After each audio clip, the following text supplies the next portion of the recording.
Hello. Do I look okay in that camera? Thank you.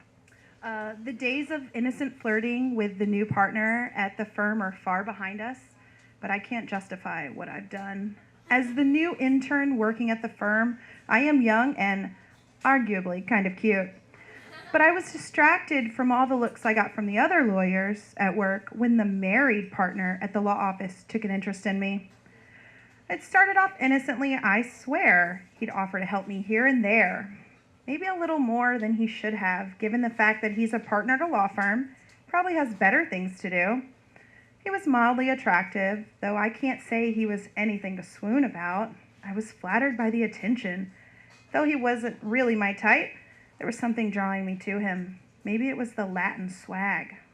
Maybe it was the fact that I hadn't gotten any attention, or gotten any period, from anybody with any kind of prestige in quite some time. It was probably both.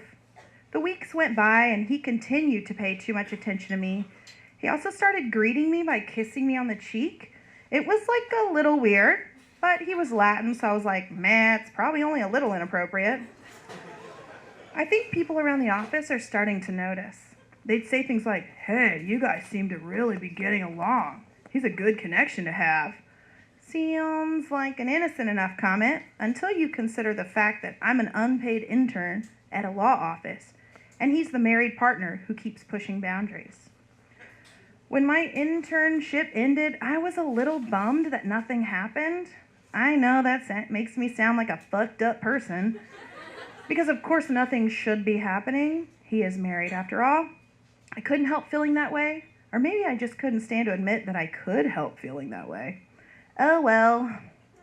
After using fantasies of him to get off multiple times, oops, I had mostly gotten it out of my system and forgotten about him after about a month or so. That is, until I ran into him at the grocery store. It was Trader Joe's because obviously that's where all the attractive men go to buy groceries after work. I don't know.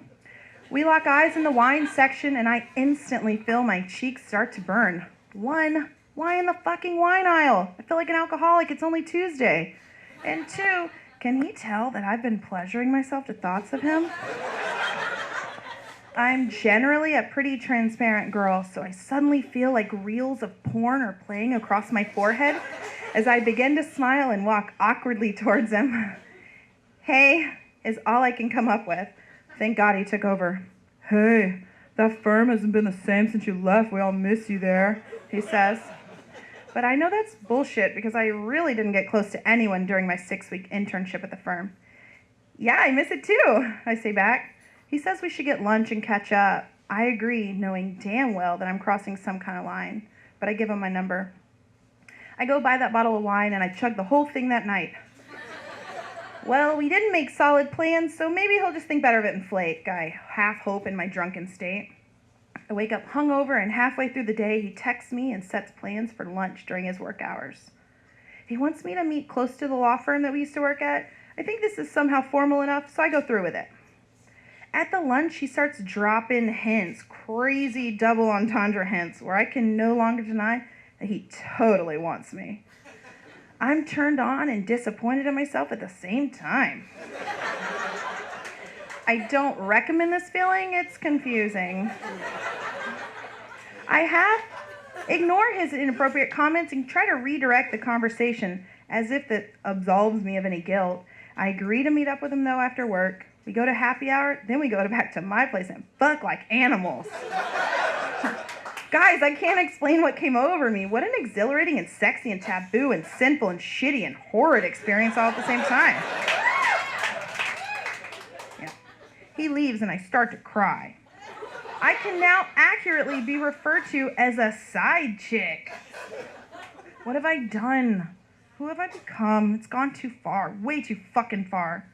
I think back to my old coworker who told me he was a good person to know, and it brought me relief just thinking about punching him in the fucking face. What fault is it of his? I don't know. I just don't want to face what I've done. Try to figure out how to recover, and I volunteered 3 times that week. I delete his number, ignore his text, I shower way too many times. Being the other woman is kind of what I imagine it's like to go on some sort of meth binge. It's amazing while you're doing it, and honestly, I can never say I felt sexier. But after it's all said and done, you realize that what you thought was real wasn't, and now you all have these weird, gross scabs left on your body. Ooh. I don't know if I can make it up to the world or if I'm just destined to remain unmarried or grow ugly or end up barren or something. I still know nothing about his marriage or kids. Maybe I'll spend forever trying to recover, but I had to tell someone. Now you all know. Also, I don't recommend trying this out for yourself. Just trust me that this come down is rough as fuck. Thanks.